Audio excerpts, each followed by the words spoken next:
Buongiorno ragazzi e bentornati sul mio canale. Nel video di oggi vi parlerò di un brand con il quale collaboro e le cui fragranze da diversi mesi mi stanno dando veramente tante soddisfazioni. Ho quindi deciso di presentarvelo in una delle mie smelling session, che come sapete sono i momenti che io veramente preferisco perché mi posso mettere con calma ad annusare tutti i dettagli olfattivi e non di un determinato brand e quindi proprio entrare nel merito di tutte le fragranze e capire quali sono quelle che preferisco di più o di meno. A partire dal nome, Olfattology già mi intriga, la scienza delle sensazioni. Considerate che loro sono quelli che hanno creato il brand Bois 1920, bottega italiana Spigo, un brand di Firenze che sta avendo veramente tanto successo nell'alveo della profumeria artistica. Nel caso di Olfattology parliamo di una serie di 8 fragranze, di cui 6 sono uscite fino all'anno scorso e invece 2 sono delle novità che verranno presentate proprio da Pitti domani e che io ho la fortuna di avere qua in anteprima. Mi raccomando, se vi piacciono i miei contenuti, però vi chiedo per favore alzate un pollice, schiacciate iscriviti e accendete la campanellina, nonché lasciatevi, mi raccomando, un commento su questo brand e sulle fragranze, ma anche proprio sull'idea che adesso vi vado a raccontare. I punti di partenza e di forza secondo me di questo brand sono: uno, la concentrazione, nel senso che loro proprio sono, vedete, extrait de parfum da 100 ml, e poi anche il fatto che si parta da un'idea, quindi uno storytelling interessante. L'idea in questo caso deriva da una frase di Leonardo da Vinci che recita così: l'acqua che tocchi dei fiumi è l'ultima di quella che andò e la prima di quella che viene. Il significato è proprio quello della centralità dell'uomo per quanto riguarda la percezione dello scorrere del tempo. Quante volte vi sarà capitato di avere la percezione che il tempo duri o di più o di meno, sebbene sia sempre lo stesso? A me capita sempre quando faccio le smelling session, che durano sempre troppo poco. In questo caso, tra l'altro, non vi ho detto che per fare questa smelling session ho di là la finestra aperta, perché queste fragranze sono veramente molto intense e persistenti. Olfattology è quindi un'ipotetica scienza delle sensazioni, dove ruolo importante è appunto quello di chi ne fa esperienza proprio di queste fragranze. Infatti lo sappiamo, sì, le fragranze si basano su architetture olfattive ben precise, famiglie olfattive, sfaccettature, eccetera, però è proprio la nostra percezione e dove noi le andiamo a collocare che fa sì che di una fragranza ci si innamori oppure no. Parto non a caso dalla novità, visto che arriverò poi alla vetta, quindi con l'ultima fragranza di cui vi parlerò, quindi rimanete ovviamente fino in fondo a questo video, che sarà quella che io incoronerò mia preferita in assoluto. In questo caso è in mano appunto una delle due novità ed è Lofoten, che è in questa bellissima bottiglia azzurra, tra l'altro caratterizzata da tutti i spigoli smussati, perché è proprio parificabile ad un sasso che si trova in un fiume e quindi tutti gli angoli vengono arrotondati piano piano dallo scorrere dell'acqua.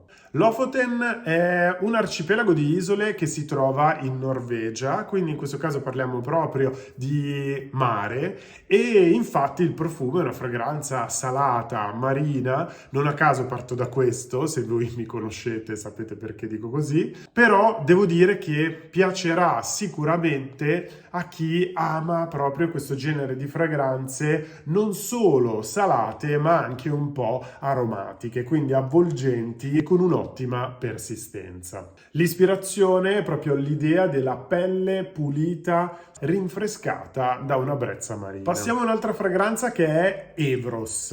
Ha una piramide olfattiva particolare perché esprime un gusto raffinato e senza tempo. Considerate che la rosa è la componente essenziale di questa fragranza in quanto Evros è un fiume che attraversa 3 nazioni, di cui 2 sono proprio famosissime per la rosa. Vi parlo di Bulgaria e di Turchia. E in questa creazione risulta caratterizzata da un profumo intenso che intriga grazie all'accostamento anche con oud e balsamo di tolu. Ha un animo antico e contemporaneo allo stesso momento ed esattamente è parificabile secondo me ad un vestito vintage, quindi qualcosa di confortevole che però vi dà carattere ed è un'idea molto dei giorni nostri. Te Capo colpisce dal primo spray, considerato una trama ambrata che incanta proprio grazie a una serie di note dal fascino orientale come lo zafferano, il legno di sandalo, che si adagiano su un gelsomino davvero importante. La fragranza si ispira al lago Te Capo che si trova in Nuova Zelanda. So che molti di voi sono grandi viaggiatori, quindi assolutamente vi verrà automatico di lasciarmi un commento qua sotto, proprio per dirmi se già conoscete questi posti oppure no, o se siete curiosi di andarli a visitare. Ora è il momento di Yurwa,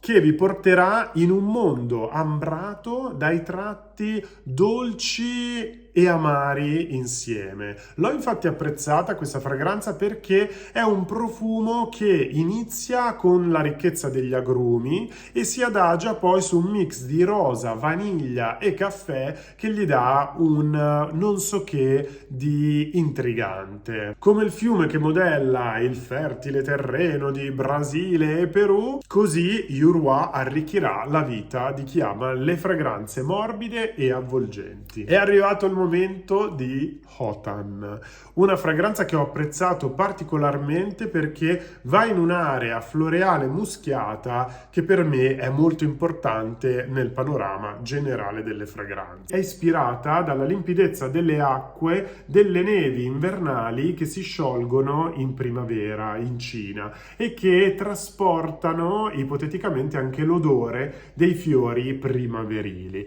Hotan fonda il suo sublime allure in note di camomilla, di rosa, nonché di mughetto e di muschio bianco. Siamo quasi arrivati al termine. Io ho in mano Zambesi, che è un fiume importantissimo dell'Africa, non solo per quanto riguarda la dimensione, ma anche perché crea delle cascate bellissime come le cascate Victoria. Per questo profumo, una mia personale proprio immagine, trattandosi di un profumo talcato con questa nota di gelsomino che viene arricchita anche da una nota di ambra grigia, ho pensato proprio, parlando appunto di cascate, di tutta quel vapore in sospensione. Sapete, quando ci si avvicina a una cascata, l'acqua cadendo crea proprio questa atmosfera ovattata, appunto, unica e molto intrigante. Penultima fragranza è Yosemite, che mette in scena la freschezza, in questo caso poderosa,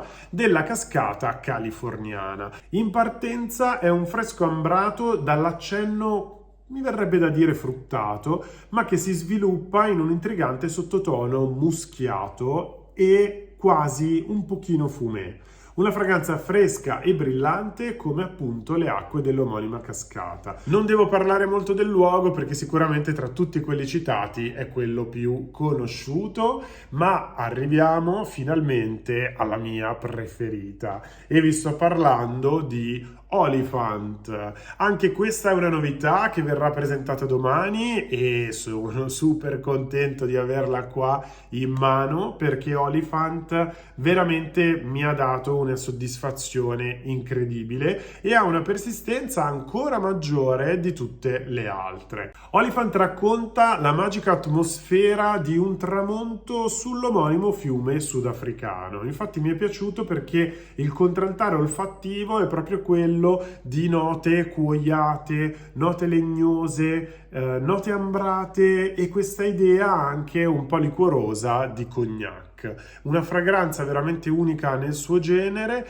e che ho apprezzato, ho usato, sto usando e userò ancora per tanto tempo. Ragazzi, io ho finito di parlarvi di Olfattology e Sono contento veramente di questa collaborazione perché è un brand che secondo me vale la pena andare a provare. Per voi che amate fragranze un po' più di nicchia, che non siano fragranze che vadano a essere troppo strane, troppo particolari, ma fragranze appunto di nicchia che vi danno a dare una connotazione personale e che renderanno il vostro odore più interessante ed intrigante. Mi raccomando, ci vediamo al prossimo video.